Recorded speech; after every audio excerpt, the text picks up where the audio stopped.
Hello दोस्तों, क्या आपको पता है कि जब आप छींकते हो तब आपका जो हार्ट है वो कुछ मिली सेकंड के लिए रुक जाता है।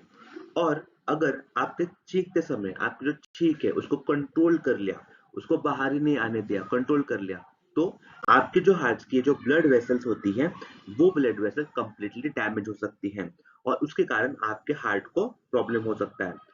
उसी तरीके से अगर आपने बहुत जोर से चीखा है तो आपकी जो ब्रेन है और जो ब्रेन के टिश्यूज हैं उनको भी डैमेज होता है और उसके कारण आपके ब्रेन के जो टिश्यूज हैं वो भी डिस्ट्रॉय हो सकते हैं और आपकी मृत्यु भी हो सकती है।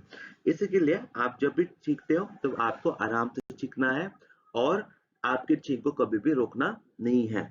इसी तरीके से आपके बॉडी के अलग अलग पार्ट्स की जानकारी जानने के लिए do hit like and subscribe the channel. Thank you.